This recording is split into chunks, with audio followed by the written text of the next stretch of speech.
On the Newshour Debate tonight, question is pretty simple. Why are we always a target? KC Singh is joining us. Ajit Doval, former Director of the Intelligence Bureau, will be joining our panel today. Majid Memon of the NCP Senior Advocate is with us. G. Parthasarthi, former High Commissioner to Pakistan, General Jaswal, and Maruf Raza. This seems extremely familiar, Maruf, to begin with you. It is a crowded spot. It is a very, very soft target. It has been also, now I'm hearing here before, that this particular spot has been recceed. There were reports that this Dilkush, this Dilkush Nagar area had been recceed by people close to the Indian Mujahideen in 2012, and this was done on the instruction of Riaz Bhatkal of the Indian Mujahideen. This is the information that we got from an earlier case which the Delhi police was actually tracking. So it is a place which, according to available information, has been recceed by Indian Mujahideen terrorists. Now, we are not saying here that the Indian Mujahideen has carried out this blast. That is for the police to say. What we are saying is that this particular area has been openly recceed. And despite that, there is absolutely no terror infrastructure, anti-terror infrastructure in the spot, Maruf. Absolutely nothing. Well, Arnab, I would kind of go along with you because there are three interesting facts about Hyderabad which must link up with this case. The first is that in October last year, the police arrested a gentleman called Syed Maqbool, who is one of the bomb-making instructors of the Indian Mujahideen. And apparently he had links with the bombs that were found in Pune. And the other 4 people arrested in the Pune blast were claimed that he had instructed them on how to make bombs with diesel and firecracker and certain urea and other explosives. The second point which I want to bring out is that Hyderabad has in the past been the playground and battlefield between both Hindu terror and Muslim terror groups. For instance, after the Mecca Masjid blast, in the words of Shishir Gupta, who's written the authoritative book on Indian Mujahideen, the intelligence agencies were running around like headless chicken till such time the CBI homed on to Swami Asimanand. And Swami Asimanand in turn gave the name of 2 other guys, Samandar and Tejram, who were linked with the Mecca Masjid blast. But a few months later in 2007, Riaz Bhatkal used Hyderabad once again to get even on the Hindu hardline group. So it's become a battleground of sorts in the past. Now, 3 other points which I would like to bring to you and the audience's notice. One, the intelligence agencies, the government in India are averse to using intellectual pluralism. They are averse to using inputs from other experts and civil society groups. They want to only hear what they want to hear. So like in Britain, how they counter mass terror by a program called Project Griffin, where citizens, civil society groups and experts are involved in regularly creating a blueprint and a master plan for city security. Indians, intelligence and police agencies couldn't be bothered. The second thing is the policeman on the street, the beat policeman, he is still walking around with a stick. He has no idea how to respond to situations which go beyond waving his lathi. So you're not equipping him, you're not training him, you're putting all the fancy gadgets in your command center where the chief minister walks in and feels good that yes, Hyderabad is safe till another bomb blast happens. And the most important thing is we are not involving citizens to keep the police and intelligence agencies alert of unusual happenings. To avoid terror attacks, there is a thumb rule all over the world which is followed. Decrease the number of targets. Make all possible target areas possibly invulnerable if you can, by making more police presence, by putting CCTVs, by putting quick reaction teams. But we are not bothered. The citizens' life count for nothing with this government or past governments. All that they are interested in is VIP security. Well, the point here is, and my greatest point on concern is that I have the official information which came in. Mr. Parthasarthi, I'd like to come to you on this, where I have this special cell information of the Delhi police, which is dated the 26th of October 2012, when they put out the release that an IED trainer, improvised explosive device trainer, has been held in the Pune blast case. At that point of time, the special cell of the Delhi police had sort of busted an Indian Mujahideen module, and therefore 4 people who had been arrested as part of that. Syed Firoz, Imran Khan, Asad Khan and The fourth name was Langre Irfan Mustafa. These were all 4 men between the ages of 30, 31, 33 and 38 years old. And after these arrests, when the sustained interrogation happened, it emerged that these people had been hiding in Hyderabad, some to avoid arrest. And in that area, bomb making training was carried out, and certain areas recce was done. Now we hear that in 2012, Maqbool helped Imran in doing a recce of Dilkush Nagar, Begum Bazar and Abid's in Hyderabad on a motorcycle. This is the most critical part. This place where the blast has happened, this place has been recceed by the Indian Mujahideen. We have the information as recently as October 2012 that this area has been recceed by the Indian Mujahideen on the instruction of Riaz Bhatkal. So it has been a sitting duck of a target for a long time. And despite this blood is spilled, Mr. Parthsarathi. Despite this happens. Arnab, it is this Maqbool that I was referring to. Yeah, I get. Bomb training instructor for the Pune blast. Yeah, that is exactly what I'm saying, Maruf. And this is the point which needs to be highlighted today. We can politicize it, and there are unfortunately some people who want to just simply look at it from a political lens. My question is simply this, Mr. Parthsarathi, the Indian Mujahideen has recceed this spot today where 20 people are killed and 50 injured. And there's not a CCTV camera which is functioning in the spot.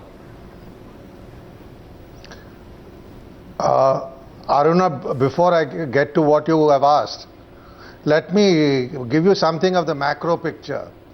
I think we should be very careful in characterizing terrorism in religious terms as Muslim terrorism or Hindu terrorism. Please, for God's sake, no religion sanctifies terrorism, and in a pluralistic country like ours, we shouldn't do it. More so because I know, and I'm talking authoritatively on this, our friends across the border, their primary aim is to upset communal harmony, and Hyderabad is a communally sensitive place. Now, coming to this incident, let me say there have been a series of incidents where no charge sheet has yet been filed in court. 2006, the Mumbai train blasts where 209 people died. 2007, Samjhota, our NIA says something, and the Americans and the UN say something else. Then 2008, in the case of Mumbai, apart from the Pakistani attackers, one person was acquitted. Then the Pune blast, of which you're saying so much, nobody has been convicted, though there is a lot of evidence, we are told. The Jama Masjid attack. So we are a soft target for terrorism. Our neighbor wants to exploit this for communal purposes, and we should be careful not to let him succeed. Now on this question, I know Ajit Doval is here. You had said earlier that why is it the IB is needed, they fail so often. The problem with the IB is they can never advertise their successes.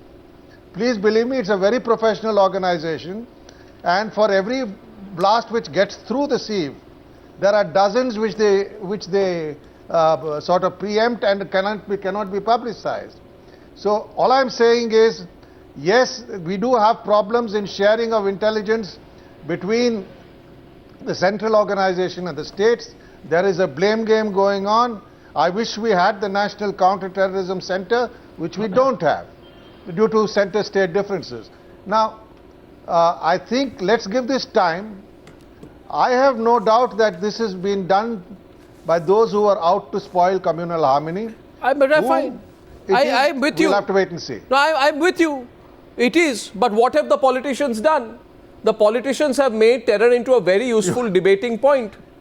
They simply want to debate about it. That you should ask the No, I will ask the politicians. You should ask the politicians. No, I certainly, today I will not ask. But I assure you, today is not appropriate to ask the politicians why they have. But everyone in this country knows.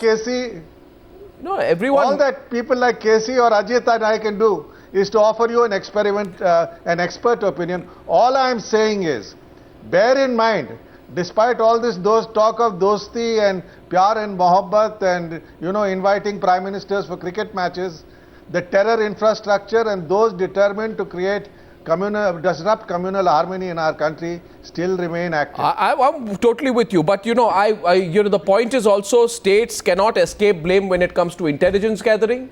the same politicians don't seem to be accountable enough to the people when terror strikes. Their attitude seems to be, Mr. Doval, that it's too much to expect every terror strike to be acted on. And that largely stems from the fact that you don't need to create an effective anti-terror infrastructure in the country, because the moment terror strikes, then the first and easy thing to do is make it political football between the Congress and the BJP on the color of terror, which is the most ridiculous debate which both parties heartily engage in. My question is this, sir. What about the intelligence gathering? In this particular case, we are told that this Dilkush Nagar area, Mr. Doval, has been wrecked by at least one terror group. At least one terror group has wrecked this area. And yet today, there have been two blasts within 2 seconds of each other, within 200 or 300, 400 meters of each other, in the most crowded time, and also, you know, very strategically placed in such a way there could possibly have been a stampede and even greater casualties. So obviously people knew that this is a target, but nobody cared enough to do anything about it. You know, as far as the general characteristic of a target selection is concerned, let me tell you that there could be any number of places which are as vulnerable and as crowded, and at this point of hour would be highly vulnerable. More important point as I look at it is, Hyderabad has been known as a place where large number of people, the terrorists from both within the country and outside, have been taking shelter, not engaging in incidents so much, but had been passing on information communication centers, even the explosives passing on from there. No major action has been done in this area. For disrupting Why no major action has been done? No, I'll come to that. Let me recount the peculiarities of the situation. Okay. Second is, what the Home Minister has said is very, very significant. He said that the 2 days back also they got the information, again they were getting it, even today morning they got some information. It means it was not a spot intelligence, it was a trail intelligence. Now trail intelligence means that you have got infiltration into the group, you are getting information from time to time, may not be about the entire group, but maybe that a particular strand, either a man who is providing the explosives or the man who was providing the communications or the intelligence or something. Now, the important point, at what point of time the intervention should take by the state. And since the information was being passed on to the state, the matter was left to them. Whereas, I think the point which has been made by Partha very well, and I totally endorse it, what do you mean by matter left to them, NCTC should have been there. Center should have intervened. No, so if the center 2 days back thought and was having a trail, why did not intervene by say 3 o'clock or 4 o'clock today to see that it is intercepted? Now, once you interrupt and intervention is there, then the incident doesn't take place. Not that all the people are arrested or something, but something happens, and therefore I consider that the failure of the decisive executive action before time, and that probably by the center, and that is where the NCTC becomes extremely important. Without NCTC, it will not be possible, and the states will never be in a position to take these actions. That is the second thing. And thirdly, which I feel, that it's a very, very carefully planned operation. Not only that there was a synchronization of the two bombs, not only that the places were selected very carefully, but also it is politically a significant day when the parliament was in session. So if what Mr. Partha says, that there was an intention to give a message to the center, then probably maybe that there may be some external agencies which might have been... No, you have thrown it rightly back to the politicians. You have rightly thrown it back to the politicians, because there is information which is coming, this is very important, from a former director of the Intelligence Bureau who says that when information is coming over a period of time, KC Singh, it is up to the politicians on whether they need to act. Now, Ajit Doval raises two important points. Yes. One, he says that the trail of information suggests that the information was there back and forth and it could have been escalated. That's what you're saying. That this information could have been escalated back to the center. They could have sent the NIA yesterday and stopped it if they wanted. And exactly. And they did not do that. That's it. Intervention should have been done on the basis of available inputs, and it should have been foiled. No, but now they say that there was no specific information. I have never seen a terror attack, Mr. Doval, after which I have heard any police official or government official admit that there was there was specific information available. Now, what you're saying with me is your professional judgment that you believe this trail information was available, it required action. When there's a sequence, that is there's a group, 2 days back you got the information, yesterday you got the information, today morning you got the information. It means that something is happening and you are getting feedback on that. You are getting reported about it. It means there is a space for you to intervene at some point of time where you can foil it. Either you will get to know the area, or you will get to know the people, or you will get to know the device, or you will get to know the frequencies or the telephone numbers. If nothing else, for example, you are able to reach nowhere, and there is a communication going on in interview and say, we have come to know your plan. And this is the place, this thing that we are jamming it. Now you will find that they will disperse. No, but what are they sitting as sitting ducks? You know, they're making the people of Hyderabad into some kind of sitting ducks, because what we can confirm here, KC Singh. The problem is, I think, our system is not working properly. And the system is the failure. It's totally at fault. I don't know if Shinde is in charge of the system, what Mr. Shinde is trying to do, because the bottom line is this. Even if we put 2 and 2 together, KC Singh, you don't have to be a sleuth. There is information, there could be attacks. Attacks happen in sensitive areas, crowded places. You know that this particular market area is a target. It has been recce'd in the past. You know it is in the heart of Hyderabad. It is a sitting duck of a target out there. You have the information. All that you do in your bureaucratic manner is to send a letter to all the state police, please be careful. And you do nothing. You do nothing after that. How irresponsible is that, KC Singh? Arnab, Arnab, the problem is, if we take the pan-India terror attacks outside Kashmir and Punjab, they start in '93. It's 20 years. The first attack in Bombay. Now, since then, we've had a series of attacks. It just repeats itself after a while. We do genuflection, we do soul searching, and then we forget about it. Now, first serious problem is that we have politicized the whole fight against terror. Completely. When you have a sub-inspector dying, Batla House, you have a sub-inspector dying, Digvijay Singh of Congress stands up and starts challenging the bona fides of Delhi police. Then what was the need for the Home Minister to politicize it to an extent that he first levels charges against the principal opposition party, and then he has to roll it back? Now what is the signal you send to the police force down below? That if there's this kind of quibbling at the top, this kind of counter charges and charges, and you politicize it, obviously it demoralizes the force down below.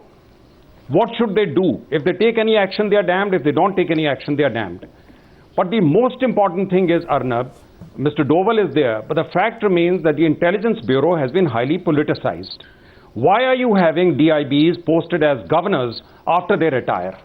Are you sending us and governors to states where there are opposition parties running those states? What is the signal you're sending them? You're sending a spy to look into their affairs. Now, if you're going to use intelligence, I am absolutely certain that if you had oversight over IB, more than 50% of their time is spent on keeping an eye on the other political parties, keeping an eye on your own other dissidents and so on and so forth. This has to end. The intelligence operation in India has to become professional. There has to be oversight. There has to be parliamentary oversight. There is no intelligence agency in any liberal democracy which is without oversight, which just does whatever it wants. Now, you cannot have this. You must become professional. Now, the problem, you can't have a national counterterrorism center. The US got it in 1 year.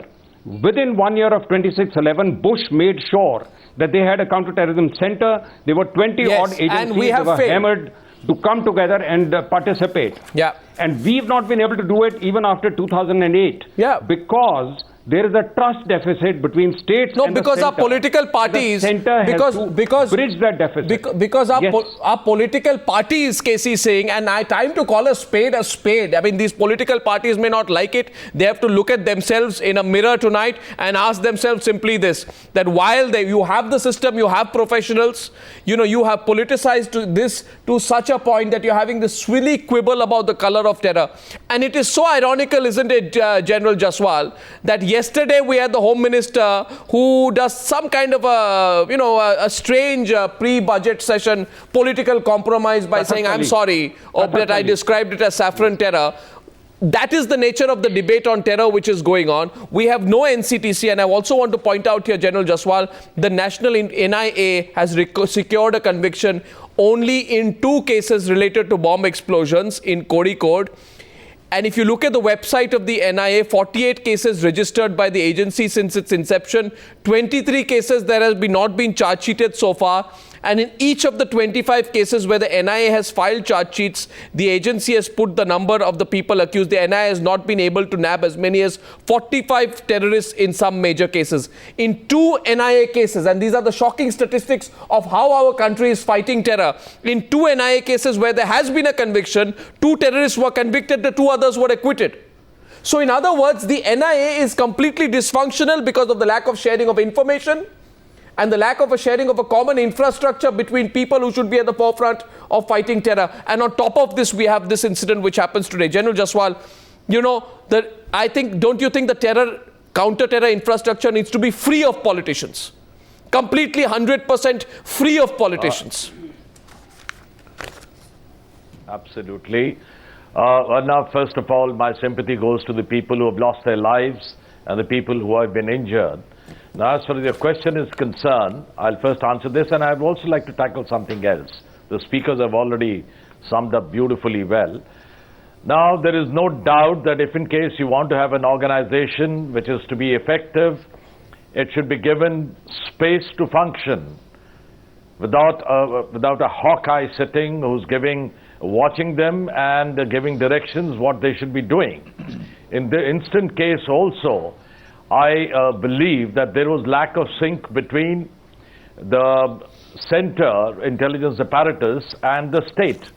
If the center had shared it with the state, I'm sure they could have taken prophylactic action, and this could have been avoided. Mr. Doval has beautifully summed up, and the rest too, that there are methodologies where we can make sure that no space is provided to these people to operate it. But more importantly, why I would like to say is 3-4 aspects. One, why this has taken place. There is no doubt that terrorist modules are operating in that area, and I would also like to bring in the factor of the Red Crescent, the Naxals also operating in this area. Now, first of all, why this has taken place, it is in the interest of Pakistan to show that the conglomeration of states in the country, there is indigenous terrorism. Though IM and other terrorist groups are directly controlled by the ISI, so that the baggage is off their back of being dubbed as a terrorist sponsoring state. So they want to show it as an indigenous movement. Now, who's done it? Now, let's see, can the Naxals do it? Negative. Yeah, I don't think in my analysis, because it's a people's movement. I'll just come to it. They would like to strike in an area wherein people are from rural area. If you see this area, it's got migrants. And the methodology, the modus vivendi, is not what has been displayed out here. Now, let's take whether it is IM or Hindu or whosoever it is. Well, very possible. Very possible. Now, if this has taken place, how come this has taken place? Has there been a fresh induction of leaders in this area, of whatever terrorist group has done so? Well, then it's a matter of concern. Well, I think Mr. Doval put it right. You know, if you have the information and you don't act, then I want to ask the Andhra Pradesh government why they don't want to act. So the question is who could have done this and all. We can keep discussing it. But I remember that the Bihar Chief Minister objected when the Maharashtra ATS went to make went to interrogate someone a few months back. It became a political issue. We have this ridiculous saffron terror, non-saffron terror debate which has been going on right now of late. We've had an open fight going on between the Mumbai police and the Delhi police in another case recently, which was also being handled by the NIA. All these public spectacles have not stopped, and we have an open political fight happening over the NCTC right now, states versus center. Right? There is, I mean, as a former head of the Intelligence Bureau, would you be candid enough to say that it is the politicians who are the biggest stumbling block, that the political class is the biggest stumbling block in fighting terror in this country? Well, it's a very, very important stumbling block. Yes, I will come to it a little later, but it's one of the most important factors. But let me put it like this. In what way does it manifest itself? Firstly, it manifests in making the laws. Why the POTA was removed? It was because there was a political motive behind that. Why the NCTC was opposed? why this statement was given that it was the saffron terror and the Islamic terror or whatever is that. The making of the laws itself, why the Mukoka in Gujarat has not been approved, and in the non-Congress states it has not been approved, and the same laws, exactly the same, without a change of a comma, that has been approved for Maharashtra, it has been approved for other Congress states. Now the politicization in the making of laws. Then the politicization in providing the assistance and infrastructure to the states. It is again a matter of politics between the relationship of the state and the center and how much the center would like to use it. Third is about sharing of the executive power. That is where it comes that the states will oppose the NCTC or the center would like to have the Intelligence Bureau to be given the power that in case they have got definite information that with the help of the NSG and others they can intervene to preempt this thing and within 24 hours hand it over. I don't think there is much deal that the states cannot have it, but the states do not want or do not trust the center, and therefore they think that politically it will be inexpedient for them to hand over these powers to the center. So the entire thing has been politicized, and worst is it that it has been linked to the electoral politics. There are certain political parties think, as was made by Mr. K.C. Singh very rightly, that this event which is taking the Batla Hall. That is the point. That is the point. So I want senior Congress leader. So you are seeing the whole country is saying. That is the thing, and then you go to Azamgarh, you visit their houses, and in UP, one particular party, when it has come in power, it has released, not only released those people who were jailed, but has asked the court to withdraw all the cases which are pertaining to the terrorists. Now, withdrawal of the cases in which the charges have been framed, the cases are under trial, they are being withdrawn by the state. Now, this is totally unheard of anywhere in the world, and that heinous terrorist cases will. So there is a point that you make there is that there is a sense that these groups, whoever is doing this, are finding some level of political patronage. And there are some politicians in our country who believe that you can, and let's hit the nail on the head out here. Because since 9/11, the United States of America, Majid Memon, has foiled 40 terror attacks.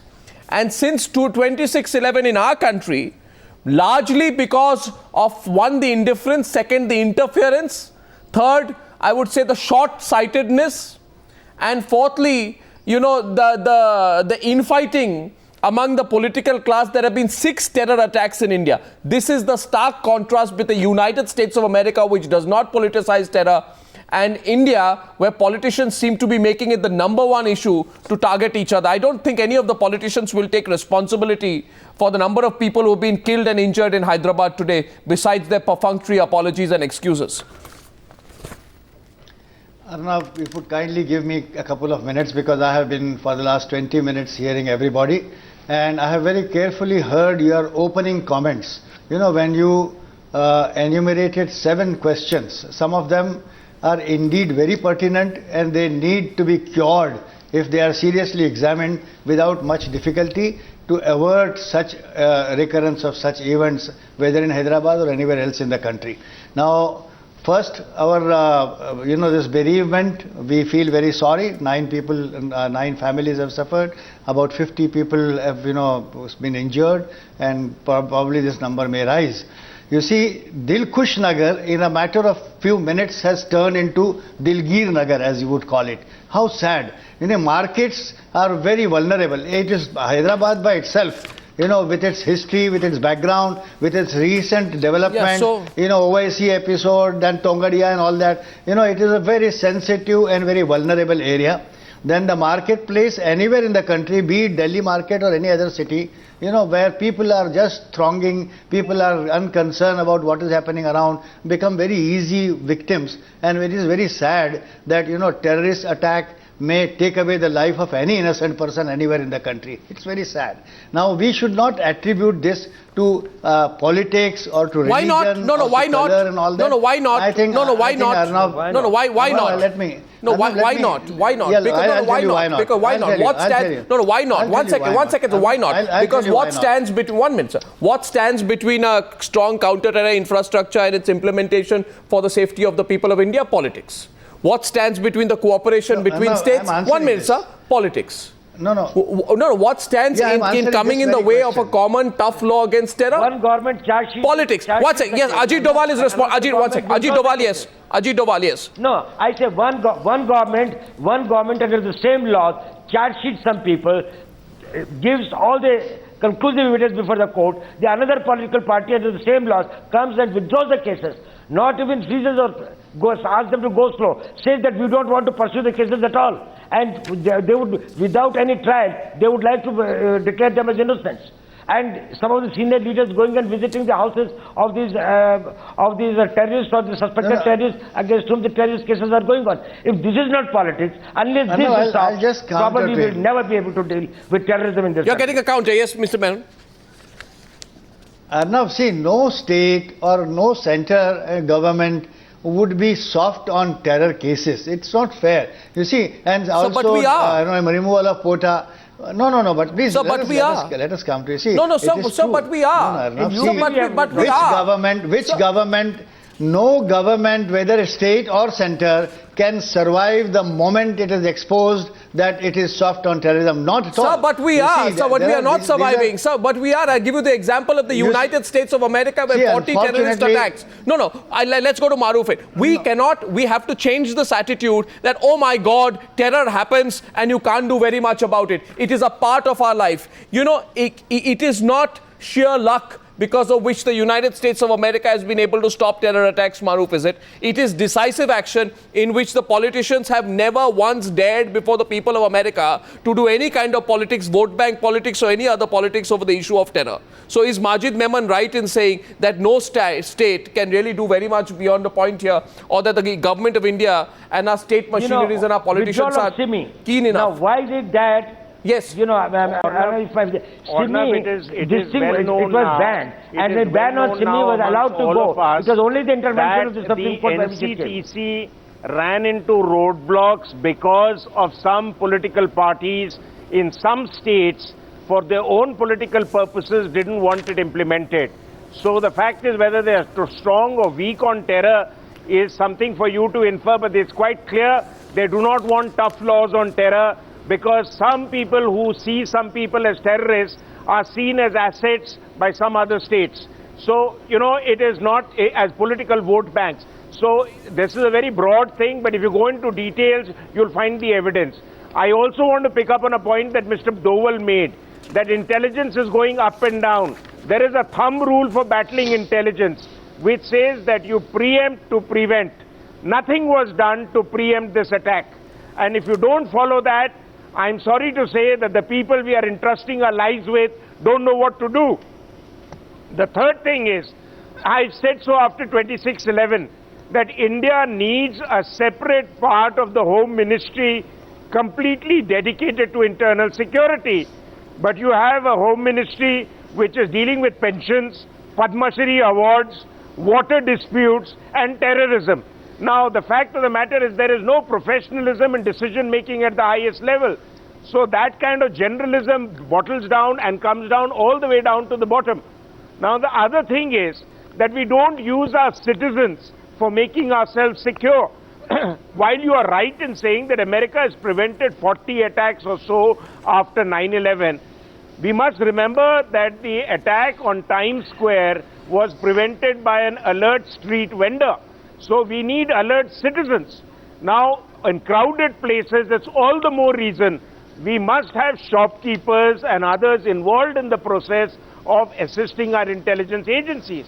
And finally, let me also bring out a point that Mr. Parthasarathi brought out, that while we should not see terror by the color of religion, past experience has shown, and again I quote Shishir Gupta's book on Indian Mujahideen, in which he is very clearly articulated and detailed information is available, where the first knee-jerk reaction by the police in many cases has been to round up Muslims, whether it's Malegaon or Hyderabad, and then the evidence points to another group from the you see, that's where we get it all wrong. We should not react all these incidents, all the incidents of terror.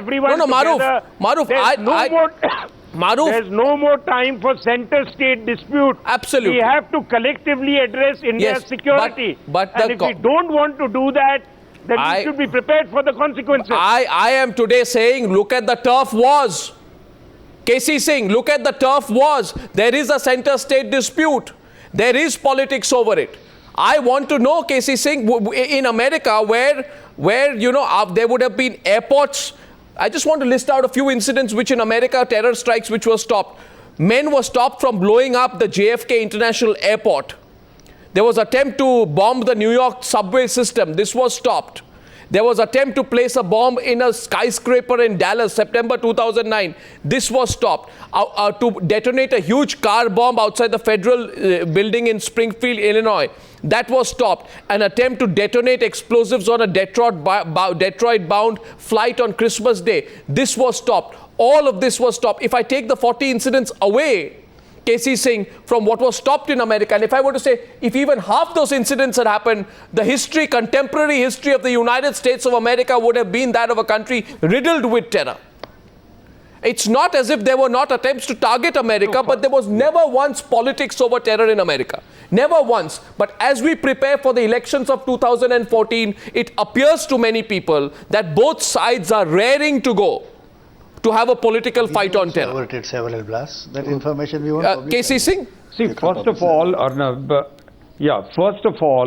the problem, India is a much more serious problem than US. They've got ocean on the two sides.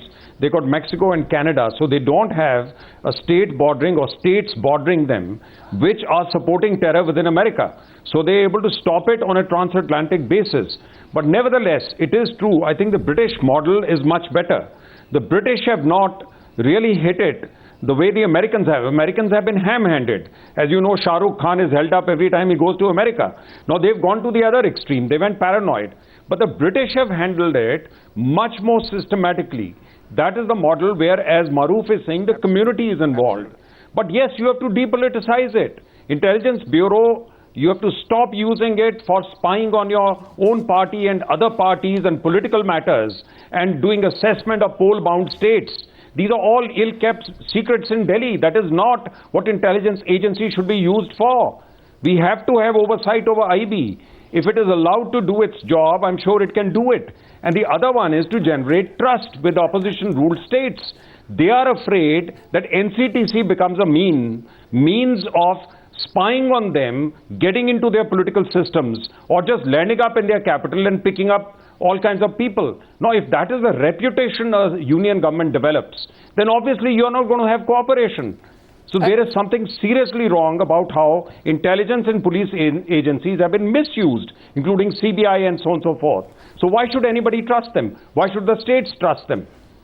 Well, and as all this happens, the materials that are used to make bombs are freely available. I am told by very credible sources that there is ammonium nitrate, for example, was banned in 2011. Though it was used in terror strikes since 2007, I don't know how many terror strikes happened between 2007 and 2011 in which there was use of ammonium nitrate. I'm only picking that up as an example, Mr. G. Parthsarthi, because at the end of the day, there is a slow decision-making process. Even today, intelligence sources tell us there is no monitoring of the large-scale sale of materials that are used in the manufacture of bombs. They are freely available, they are freely put together, and there is no security system which actually keeps a tab on the chemicals that go into bomb making, for example, and their sale and use and availability. Well, let me put it this way. In America, somebody who tried to use ammonium nitrate and was not supposed to be having it, he got caught. So, coming back to our situation, certainly, as Casey said, the British system is very good. But we are a federal setup. And law and order is specifically a state subject. Now, therefore, really it depends on political management. As we are all agreed, there is a tendency to misuse powers of Delhi, to hand out favors to states which you want to favor, and not function in an even-handed manner. I mean, I refuse to believe that if you had used proper persuasion, the state chief ministers would have opposed the NCTC because there were safeguards of the state police being involved. So I think what is important is to have a harmonious center-state relationship. Secondly, please remember, We have, as KC pointed out, porous borders and a neighbor out to foment communal tensions in our country, unfortunately using misguided Indian youth. Now, this is a matter we have to accept. And I entirely agree with Ajit Doval that you can't have politicians running around to the houses of people charged with having killed Delhi police sub-inspectors and sort of empathizing with them. So I think what we need, avoid specific references to religion in terrorism, because that serves the purpose of our enemies across the border, and deal with it professionally. KC is entirely right. I know Ajit may not disagree, but a politician has a tendency, as KC said, to use them for opinion polls, for every other thing. Now, you please bring it under parliamentary scrutiny and ensure that the director of the IB is appointed in a transparent manner.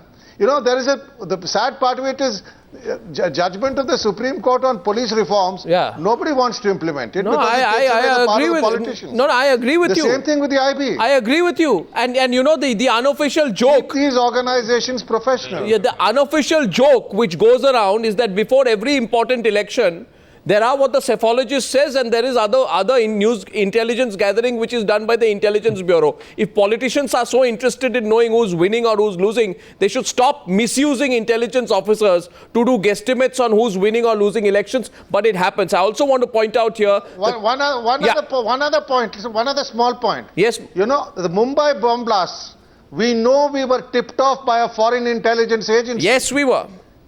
Why it did not reach the Coast Guard to act, why it did not reach coastal security to act, beats me.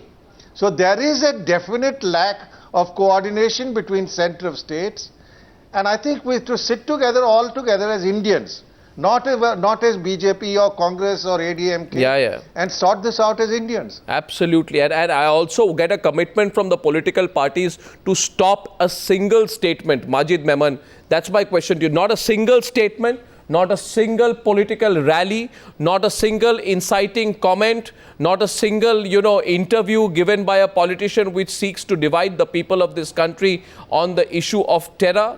Is that going to be possible, or will we see more of it in the climate? Absolutely. Arnav, I will only add one thing. You know, this is not a religious problem, nor it is a political problem. It's a national problem. It's a human problem on a wider plane. And therefore, as human beings, as Indian citizens, as Indian nationals, each one of us, whether it is their opposition, ruling party, or outside both, everybody is supposed to contribute his or her might to make sure that no such blasts ever occur in any part of the country for whatsoever reason, and no lives are lost. Well, that's true, but I don't know. But the fact is that we are caught and stuck in turf wars, aren't we, Ajit Doval?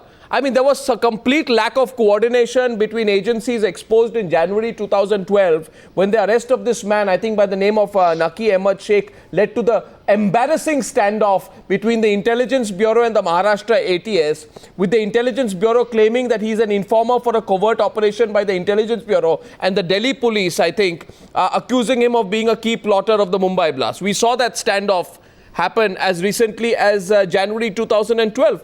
That was a turf battle. So turf battles don't happen only between politicians. It happens between, police personnel and intelligence personnel too. Well, yes, it happens. It's because the systems are faulty. It is not because the people are in conflict. Basically, the construct of world coordination for counterterrorism is wrong. Coordination means that there are two or more than two entities that will be connected and coordinated by the fourth or an independent district. What we have got to do, and which is the new concept, is the convergence, which is automatic. In case there is an information that is emanating in Hyderabad, which relates to 24 Pargana, nobody has to communicate it to him. The system takes care of it. It goes to 24 Pargana, but that will require that you break those walls of distrust amongst each other. If something was happening, something was to be known to the Coast Guard, then when it was coming in the system and it pertained to the coastal security, then the stream itself would have taken onto the district of the Coast Guard because it pertains to him and it goes to but that means bypassing the politician. Now, the problem that means is that- bypassing the No, politician. just a minute. This is an overbeaten word, coordination. In intelligence, coordination is neither doable nor workable. But there can be systemic convergence that can be brought that with the fastest method, the man who has got to execute, the information is passed on to him, and he has got the wherewithal by which he can intervene and he can act. He has got to be legally empowered, he has got to be physically empowered, and he has got to have the human resources for doing that. And we will have to go for more covert operations, as I think we were doing it much more than what we are doing it now. And now also that probably the center state problem and has also come, have it a is more becoming much worse. and also have a more straightforward approach towards Pakistan, because you know the fact of the matter is 90%. Exactly. We don't have that policy now. No, even that is politicized. But we don't have it. That's completely politicized. Even the question of this thing of Pakistan, it's the politicized issue. Completely you are politicized. doing it with the objectives other than really taking care of the India's national security interests. So I want a comment from General And I Jaswal think on it has that, to be because at the root, depoliticized, it has to be seen in the purely professional manner. the root of And most I terror just in one India small is comment. Pakistan. Whatever the IB should not do is another thing. But it does not dilute IB from doing its main job, which is looking after the national security interests, counter-espionage, counter-sabotage, counter-subversion, counter-terrorism. And I tell you that you remain assured, whatever else the IB should be doing or should not be doing, IB does not dilute its concentration and focus on these national issues. On the focus on Pakistan, one word from General Jaswal, you know, because we haven't looked at that very much, but we know where the source of most of the terror is. As a matter of fact, I said it right in my opening remarks that Pakistan is being dubbed as a terrorist sponsoring state, and it would like to remove this baggage and bring in an indigenous status, indigenous terrorist status for the country. That means it is within India, we are not doing anything, it is their own terrorists who are doing everything. Now what Mr. Dole is saying is very, very apt and right, that there should be convergence. And that is the reason we should have the NCTC. Resultantly, on account of political squabbles, the people are being used as cannon fodder. When the bomb explodes, it doesn't seem that whether it is a Hindu or a Muslim or a congressman or a opposition party guy, it kills each and every one who's in the range. Let the people not become cannon fodder. We have to have a national NCTC, that is, counter-terrorism center, which should be able to function autonomously and be able to have a professional outlook and professional support to all the states.